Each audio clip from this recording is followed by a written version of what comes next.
Welcome, friends. I'm Chris from Transformation Nation Yoga and Wellness, and I wanted to bring you a practice for liberation from chronic low back pain. So it'll be sort of a mixed format class, and I'm going to be using tools from Vinyasa Yoga, from Therapeutic Yoga, and from Yin Yoga in ways that hopefully will help us to loosen connective tissues, to put an appropriate load on the myofascial line on the posterior chain to help strengthen over time, but also to target some of the primary soft tissue culprits associated with lower back pain. And I'll be talking about those throughout the practice today. Now, what I think you'll need to be safe and to enjoy your practice today, I'd like you to have a yoga mat. If you don't have a mat for what we're doing today, there's no reason you couldn't use, say, a comfortable carpeted surface. You could do this on your lawn if you wanted. 2 yoga blocks. If you don't have a yoga block for most of what we're doing today, I think you could have a combination of like a firm, rigid plastic or a metal water bottle, something that will support your weight, or a stack of paperback books. So I get something that's not going to slide and something that gives you some surface area. I'd like you to have at least one, preferably 2 blankets. The nice thing about blankets, it's a prop that I know you have in your house, right? So you can come up with 2 blankets if you want to. I'd like you to have a yoga bolster. If you don't have a yoga bolster, you could use pillows. The thing is, we want something that's got a little bit of firmness, something that's going to give you some support. So if you choose pillows, you might choose multiple pillows. And if you have a choice between really soft ones and firmer pillows, choose the firmer pillows. Another thing that works really well as a surrogate yoga bolster is like a couch cushion, something that's got that little bit of resistance. For some bodies, you'll benefit from having a chair and either an end table or a tray table for some of what we do today. Before we go into the practice proper, I'm going to show you a couple of movements using a chair as an example of how you can take most of the movements that we're doing today and you could do them from a seated position. It's not comfortable for everybody to sit directly on the floor, right? So I'd like to be able to accommodate that. So we'll get started here in a couple minutes with some chair modifications and some thoughts on how you might use a chair to great effect in your practice today. And then we'll get into this liberation from low back pain sequence.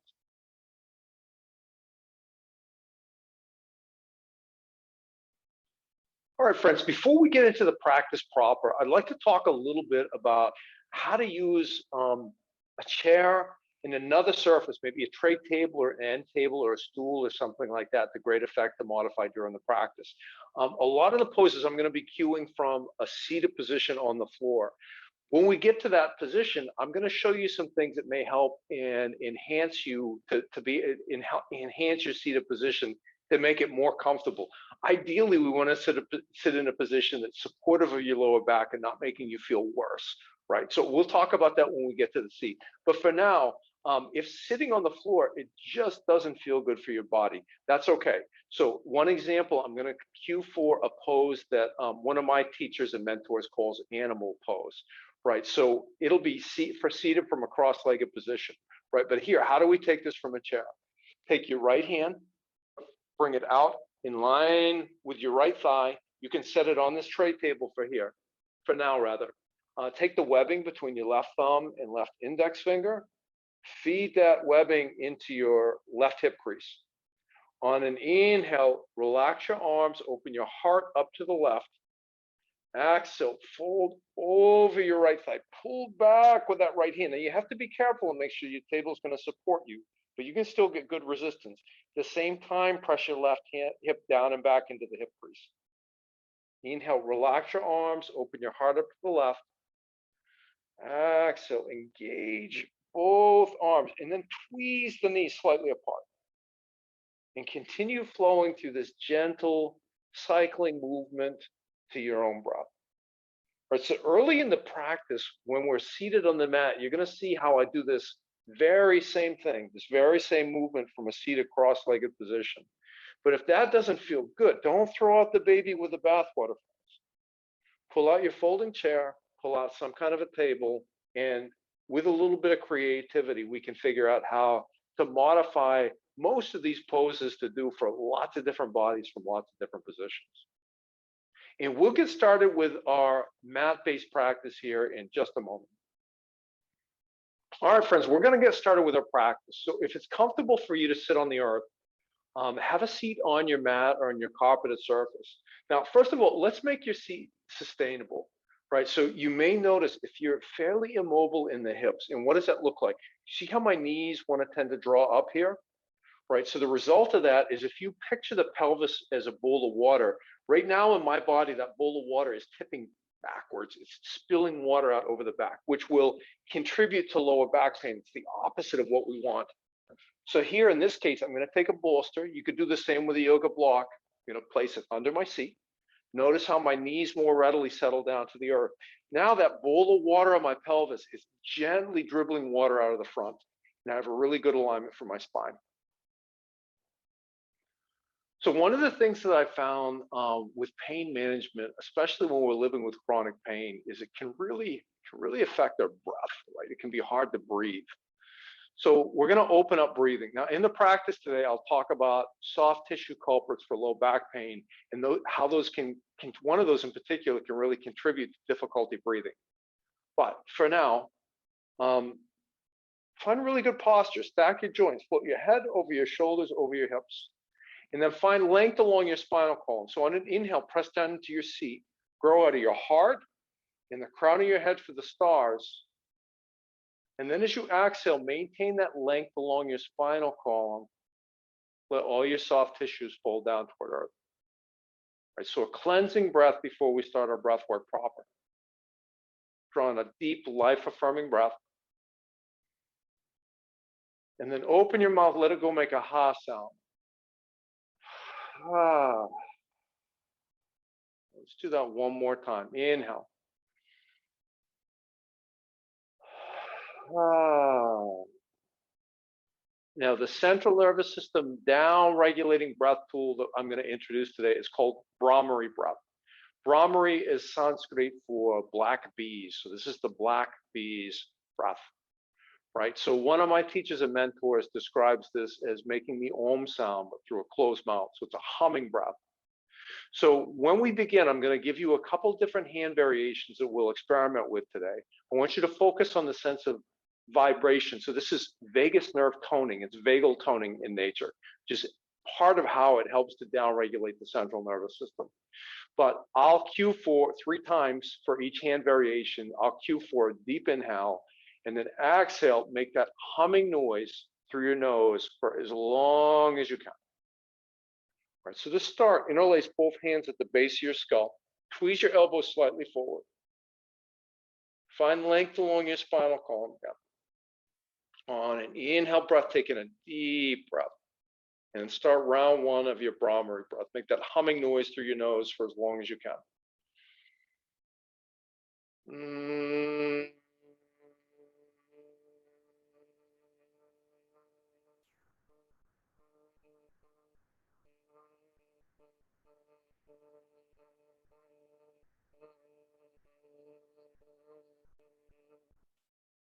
Inhale.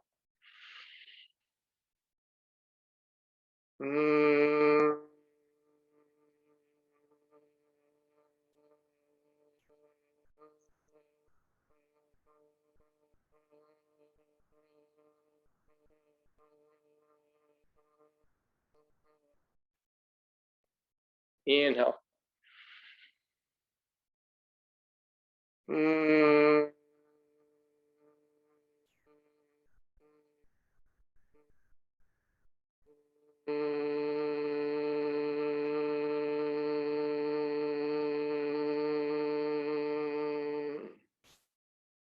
Release your hands.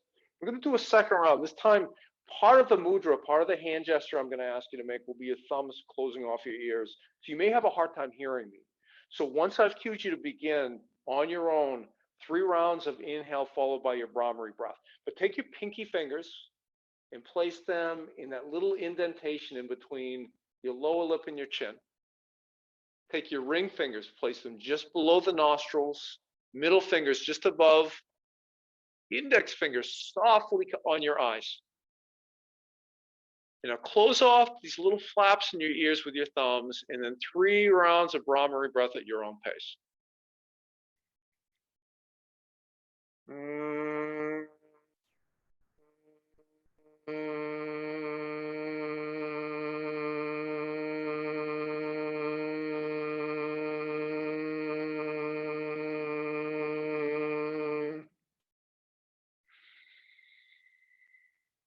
mm, mm.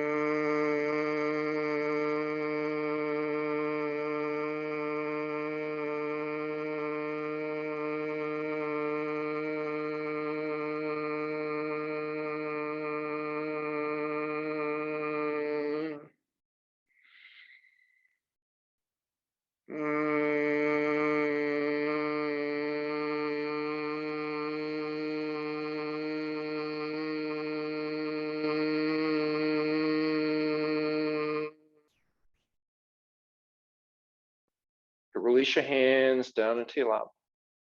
So we're going to start with a seated twist. So take your right hand, place it on the outside of your left thigh. Left hand down by your left hip. On an inhale, press down into your seat, lengthen out of the crown of your head. Now listen, as you start to twist, you'll rotate your heart to the left. As you're rotating your heart to the left, draw your hips back to your right. So the heart opens to the left, hips open to the right. Right, so we're not gonna go into in depth into the sacroiliac joint today, but one of the soft tissue culprits associated with low back pain that really is not specific to yoga injuries, but yoga is one vehicle that can injure this joint pretty easily, and it's through unskillful twisting. And by unskillful twisting, I mean two things. The first is imagining that because a little bit of twist is good, a lot is great. It's just not true. It's not true with almost anything in life, but it's certainly not true with twisting. And the second piece is rotating just in one direction. So only focus on rotating the heart as far to the left as we can. Right? For me, that's been a pathway to injury. Inhale, come back into center. Exhale, change sides. Left hand down by your right thigh, right hand down by your right hip. Inhale, lengthen along your spinal column. Exhale, rotate your heart to the right. Draw your hips back to the left.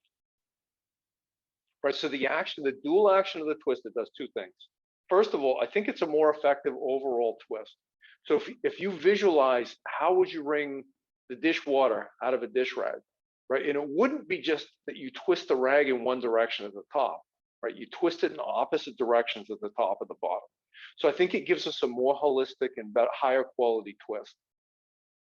But the second thing that I think it does is it lifts the area of the twist from the lower back, from the lumbar spine, gets it away from the sacroiliac joint and higher up the lumbar spine, closer to the thoracic spine, which is healthy.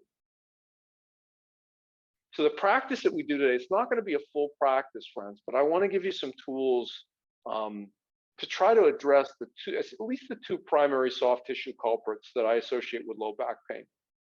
All right, come back into center. Now this time, take your left hand down to the mat, or it could come up under the block, but bring it so it's in line with your left thigh. Flatten your palm out on the mat. At the same time, take the webbing between your right thumb and right index finger, feed that into your right hip crease. Now fold over that left thigh first.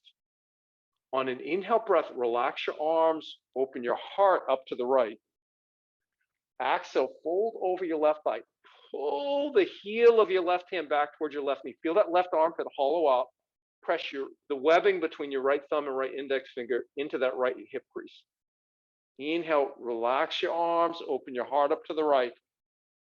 Exhale, fold, engage both arms, and then press your kneecaps apart at the bottom of this movement.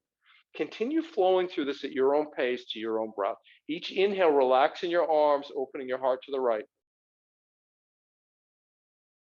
Each exhale, folding and engaging the arms. We're just loosening connective tissues in the low back here. Right, so we could easily put together a practice that was a 90-minute practice that would be really effective for low back care, right? But that would be a workshop. And I want something that you could institute either completely or in pieces every day. If you suffer from chronic low back pain, right, two things. I think yoga provides us the tools that if the origin, or at least part of the origin of that pain is structural, that over time, with consistency and a skillful application of technique, we can start to correct those structural issues. Right? But when it's soft tissue, like what we're working on today, sometimes even a single session is enough to make a big, big change. All right, start to come up. So that change isn't permanent, though. That's going to require repeating that technique over time. But through that repetition, eventually we can create correct some of the movement dysfunction. Now, right hand down to your mat or to a block, in line with your right thigh. Webbing between your left thumb and left index finger feeds into your left hip crease. Inhale, relax your arms, open your heart up to the left. Exhale, fold over that right thigh, engage both arms. Right, so we're going to do this. It's probably going to end up being about a 30-minute practice. And again, it's going to have elements of vinyasa yoga, elements of therapeutic yoga, elements of yin yoga. So that if you want to do this 30-minute sequence every day to take care of your lower back, you can, and I think you'll find it to be helpful. But I also am going to encourage you to cherry pick, right? So take the pieces of this practice, rub your own life experience up against them. And the pieces that make sense and help bring you some comfort for your symptoms, there's no reason you have to do the full sequence. You can do those things in the morning while you're sitting on the carpet, drinking coffee and watching the news. All right, come back to stillness and start to lift yourself up. And I'd like you to roll over your crossed ankles and let's find the tabletop shape. So what I'm looking for here is a quadruped shape like a child crawling.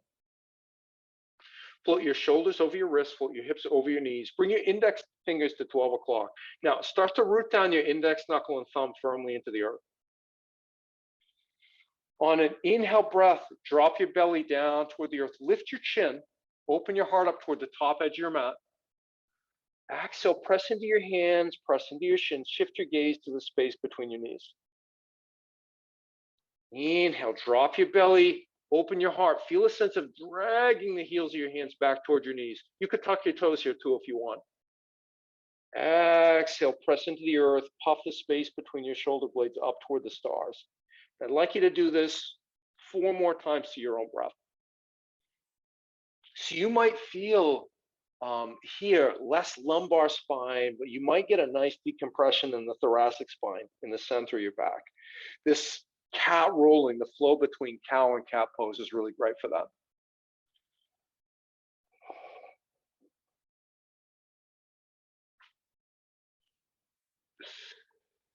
So of the soft tissue contributions for low back pain, I mentioned SI joint, which we're only going to address in the context of being skillful in our twist today.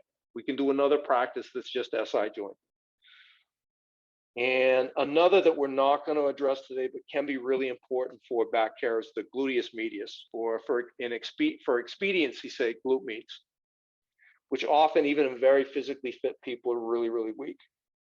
Right, come back to stillness and start to walk your hands forward until you're in a modified high plank. Rock forward, float your shoulders over your wrists, and then lower your heart down to the earth. Leave your hands and your arms shoulder width apart. Slide your hands forward, Sphinx pose. Index fingers at 12 o'clock, root them into the earth. Lengthen your legs long. Now, I like your legs engaged. What does that feel like? Press the shoelace parts of your feet down into the earth enough that your knees lift. I like your arms engaged. What does that feel like? It feels like pressing your index knuckle and thumb into the earth and then dragging your elbows back towards your waist. Right, but here's the trick. If we want to get what I'm looking for out of this shape today, you have to relax your belly. You have to soften your belly. But if you do that, you may even start to feel a gentle decompression of the lumbar spine, and it might feel really, really good.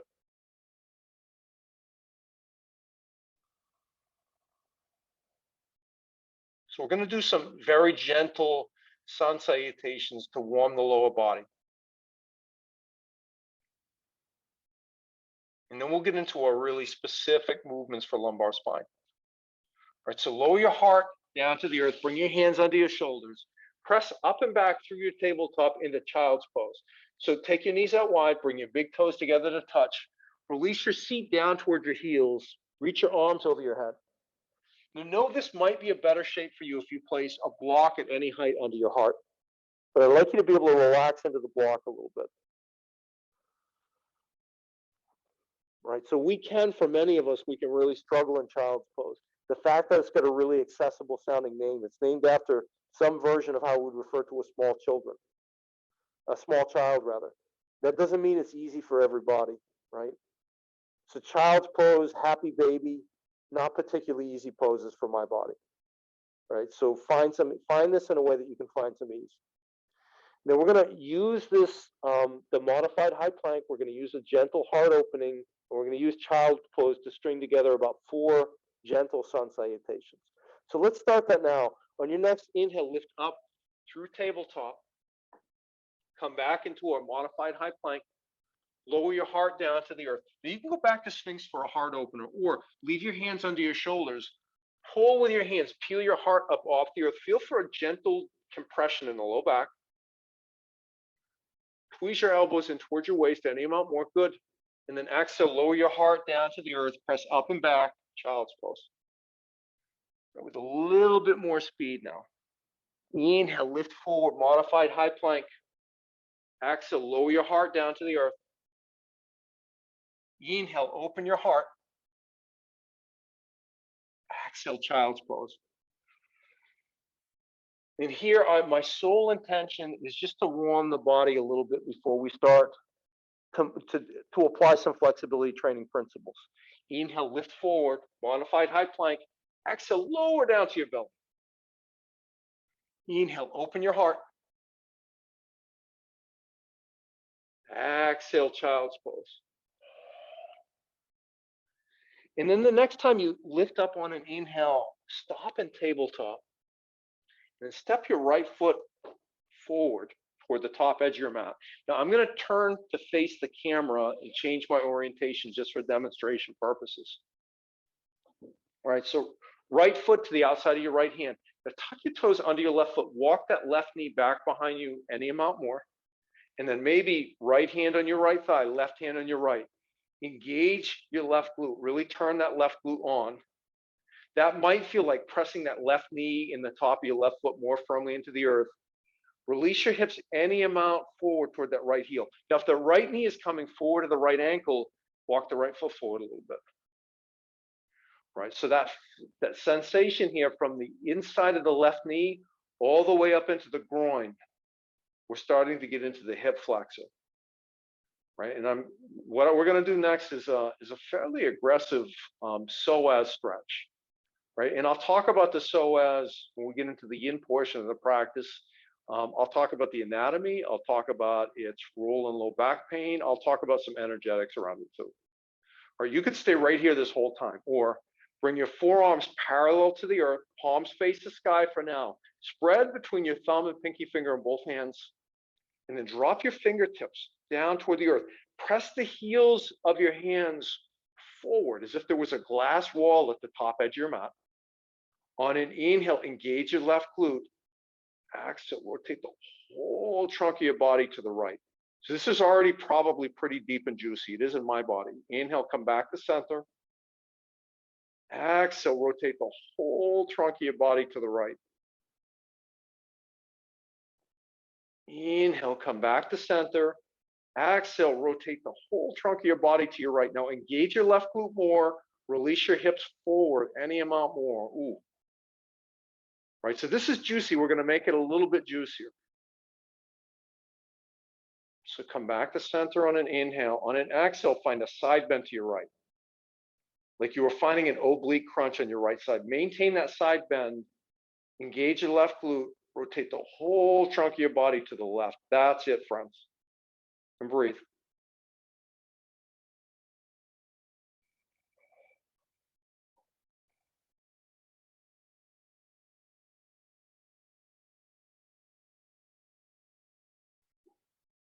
Inhale, come back to center. Exhale, release your left hand down. For now, let's start with a block. Place your right hand on your right thigh. Do you remember that animal pose that we did? I showed it from a chair. I showed it from your seat. We're going to add a similar principle here.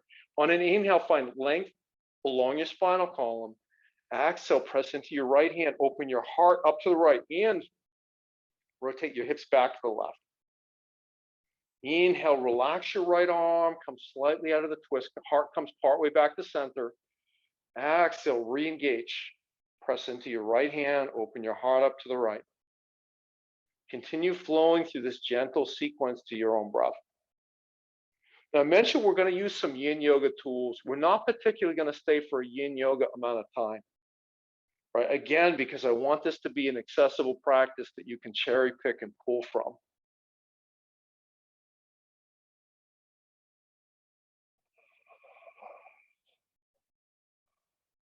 But know if you find something that brings you some comfort, and we only do, say, snake and rat today for 2 minutes, there's no reason when you're doing it on your own on your living room floor in the morning watching the news, you couldn't do it for 5 minutes if that brings you relief. Come back to stillness, and then start threading that left hip back behind you. Walk your right knee back, tabletop. Right from your tabletop right away, step your left foot forward. Tuck your toes under your right foot. Walk that right knee back behind you. Maybe even hook that heel of your right hand under your right foot, its left foot, and then slide that left foot forward. Now, left hand on your left thigh, right hand rests on top of your left. Engage your right glute. Release your hips forward, just like the other side. So we're going to ground here for a few breaths, and then we're going to go into that Psoas stretch.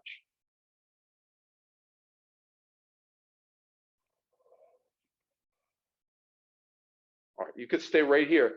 Again, that eye on the prize, opening up that hip flexor there. If you're feeling that, you're doing it, right? You don't have to change anything. Or forearms parallel to the earth, palms face the sky. Drop your fingers forward. Press the heels of your hands forward. Now engage your right glute. Exhale, rotate the trunk of your body to your left. Inhale, come back into center. Exhale, rotate the trunk of your body to the left. Inhale, come back to center. Exhale, rotate the trunk of your body to your left. Continue to breathe, continue to engage that right glute. So you may notice I didn't cue for an Ujjayi breath or victorious breath, right? This is definitely an application of yoga, but I have a sense that some of the people that may benefit from this don't particularly have a yoga practice and aren't particularly interested in having one. So I'd like to make this a little bit more accessible. So I'll cue you for when to breathe, but how to breathe for today is really up to you. Come back to center. Take a side bend to your left. Maintain that side bend. Engage your right glute. Ooh, exhale, rotate the trunk of your body to the right.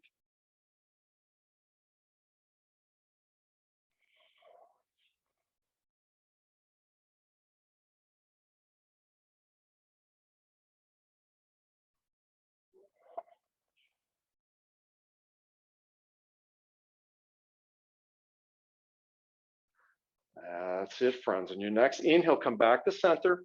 Bring your right hand down to a block, left hand on your left thigh. Inhale, lengthen along your spinal column. Exhale, dual action twist with your heart opening to the left.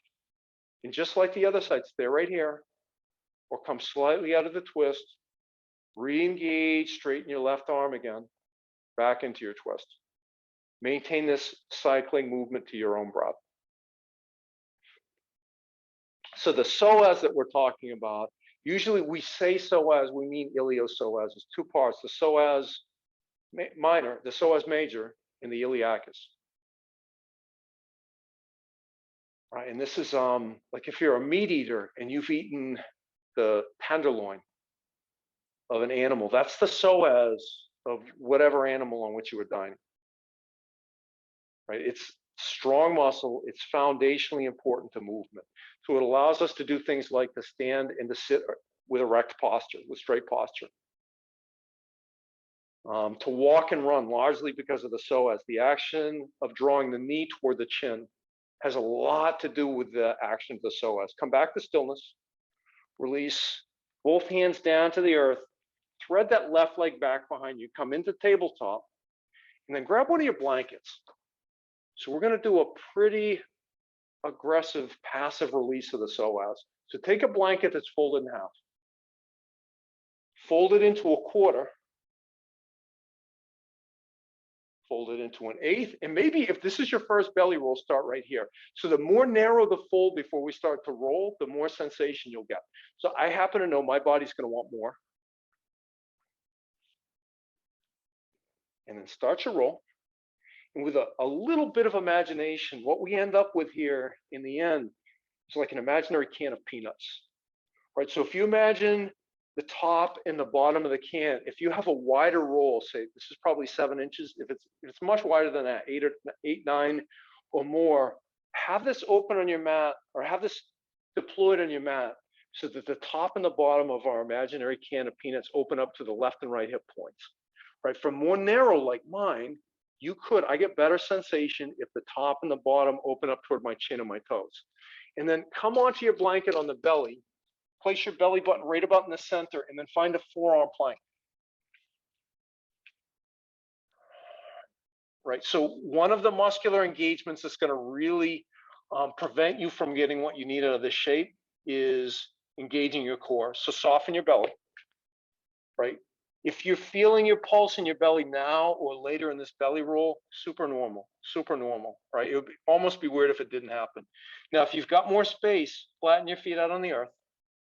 And if you've got even more space, go full skydiver, widen your arms out, let gravity draw the whole weight of your body down toward the earth, and soften your belly so that that blanket presses up into your abdominal cavity. Now, if that blanket's sitting on your rib cage and your floating ribs, it's gonna hurt. That means your blanket's too high. Walk your belly button higher up on the blanket and then fold onto it again. Right, so the psoas, it inserts at the diaphragm and all 5 vertebrae of the lumbar spine. And then it wraps around the top of the pelvis and it attaches to the lesser trochanter close to the top of the femur. Right, and because of movement patterns in our society, it tends to get locked really short. Right? In our society, we sit a lot. We sit in offices. We sit in vehicles driving either personally or for work. We sit on the couch watching Netflix. No judgment. I like Netflix too, but everything in moderation, right? So when it's locked short, if you imagine that anatomy that I described, being attached to all 5 vertebrae of the lumbar spine, it starts to pull the front side of the spinal column and the lumbar spine together, right? So it shortens the spaces on the front end, widens them on the back, and the disc can start to bulge out and protrude. So this is a highway toward herniated disc. It also doesn't feel good. Right, so a pose like this belly roll, the snake and rat, can go a long way toward serving as a reset. So for some people, even if they do nothing else, I have clients who I've showed this snake and rat position that have had chronic low back pain for years that apparently has some psoas component. They do this belly roll 2 or 3 minutes every morning, 2 or 3 minutes every evening. And rather than hobbling around all day long, they're moving powerfully throughout their day in their world. Right? So it can be a powerful, powerful tool. That low lunge stretch that I had when I was having you engage your glute with the forearms parallel to the earth, that was also really specific for the psoas. All right, friends, so know again, at home on your own, you can stay here as long as you like. But for now, come back into a forearm plank first.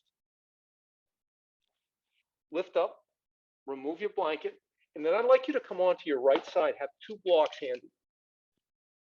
Come into a right forearm plank. So float your right shoulder over your right elbow. For now, the whole left plane of your body is floating and stacked over your right. Now step your left foot forward toward the top edge of your mat.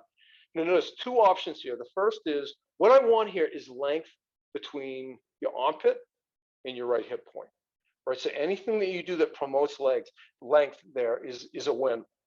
So we don't often say this in yoga, but go ahead and start to slump down into that right shoulder, maybe even folding your right ear to your right shoulder. Now, I know people for whom this feels really good for the quadratus lamborum, which is what we're looking for, but it feels terrible for the shoulder. So that's not a good trade. And we can do the same thing. Each body's a little different. For me, that's 1 block at the lowest height, 1 block at the medium height, and then just fold the armpit there. So we get the same lengthening along the right plane of the body, but there's no pressure on my shoulder, other than the block pressing up into the subscapularis.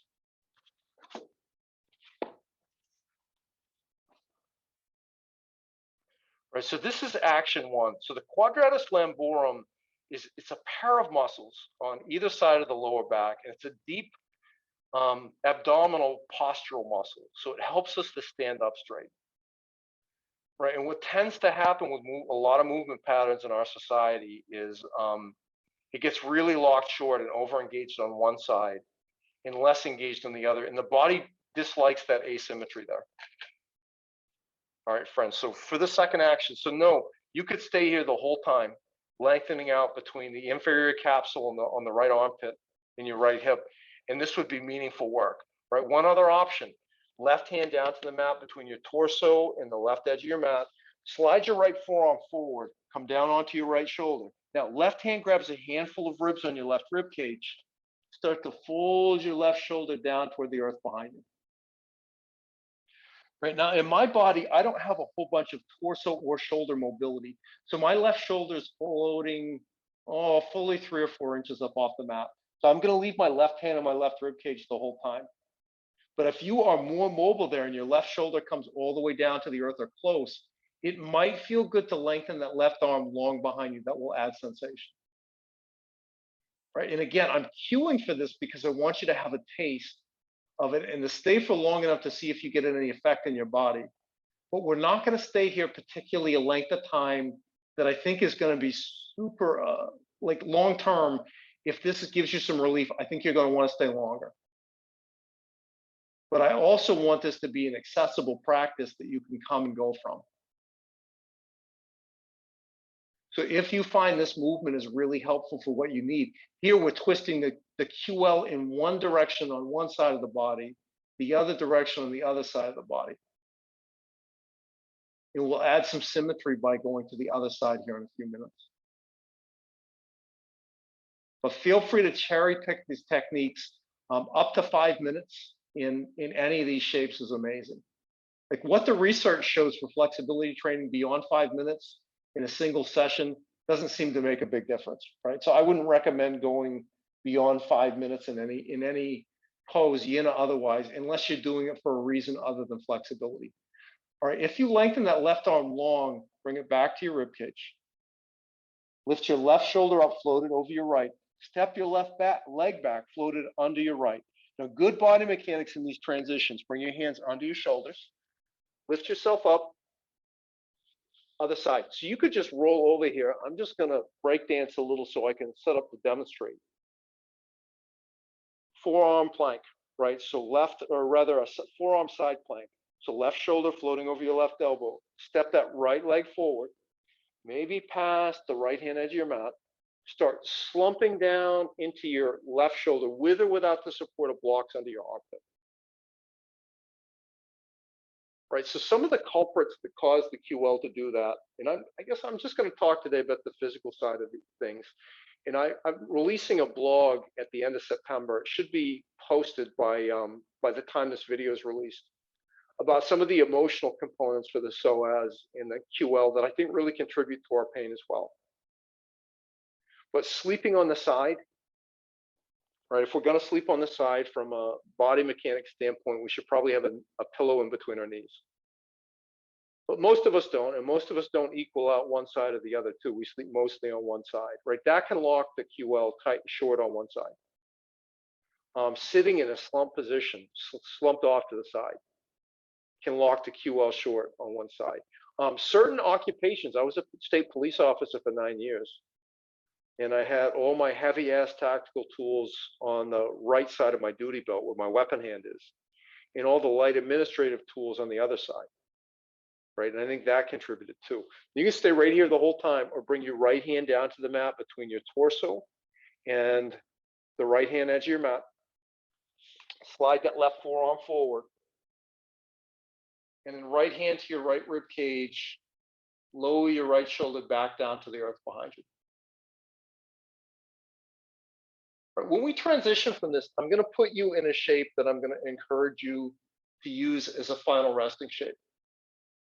And you can try it out for size, but first of all, some people have told me this is painful for them. If it's painful, don't do it. Don't do it. Do something else. I'll give you an alternative before I put you in this other shape. But then, just in the interest of expediency, I'll close out and summarize while you're in that position, and I'll wish you well. And you can stay in that resting position for as long as you like.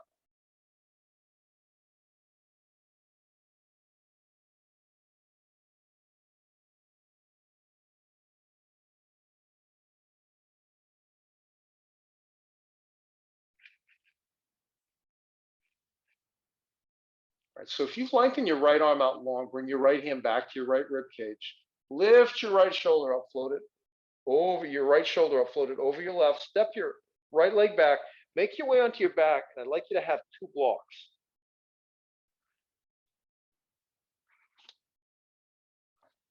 All right, so the 2 options for the shape that I'm going to suggest, this can be a part of your routine, or you can use it as a final resting shape.